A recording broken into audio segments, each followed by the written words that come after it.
Well, just a few weeks ago, Kamala Harris told Jacob Blake that she was proud of Jacob Blake. That's the man accused of sexual assault, the one who attacked police officers in Kenosha, Wisconsin, the one whose shooting sparked the riots that destroyed that city.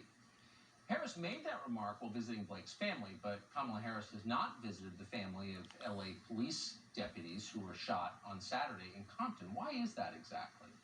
Is she not proud of them? Meanwhile, LeBron James hasn't responded to a request by the sheriff there, the one you just heard about, to help with the reward money to catch the shooters. So what conclusions can we draw from their reticence?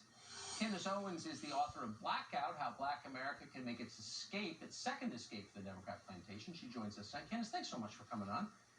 What do you, so you have LeBron James first, someone who's weighed in a lot on the riots, the demonstration, BLM, and the rest. Why hasn't he responded to the request from the LA sheriff to help bring the shooter to justice? I'd like to first point out and remind America of what LeBron James specifically said a couple of months ago, and I spoke out against this immediately. He tweeted to his hundreds of millions of fans and followers that we are literally being hunted.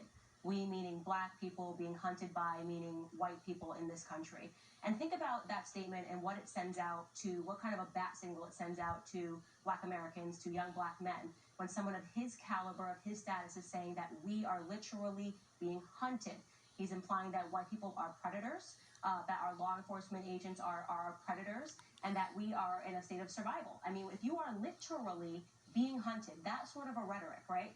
That would mean that you either have to run to survive or you have to hunt first to survive. And what we're seeing that happen in LA was a natural progression of the left's increasingly deranged rhetoric. It breaks my heart. And what breaks my heart is that this criminal will eventually be caught. This criminal will eventually be caught to justice, but it won't be enough, Tucker, because there's an entire ecosystem of guilt. The politicians, you just brought up Kamala Harris, a very important person who's basically signaling to criminals, it's okay to be a criminal, it's not okay to be a law enforcement officer. Right. We have the media henchmen. There are so many people involved that create a situation like the one that is playing out today in LA County. Can I just back up for a second? Am I misremembering this, or were you harshly attacked, I think called a racist, for daring to criticize LeBron James? Did I imagine that?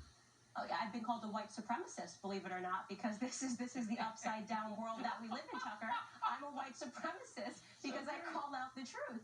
And I say that these athletes have a responsibility. You know, you cannot just signal to these young men that they're being hunted. That's not true. We are not in a race war. The media, the leftist media, is trying to create that simulation because they are after the destruction of America, and I truly and deeply believe that. Well, you're absolutely right.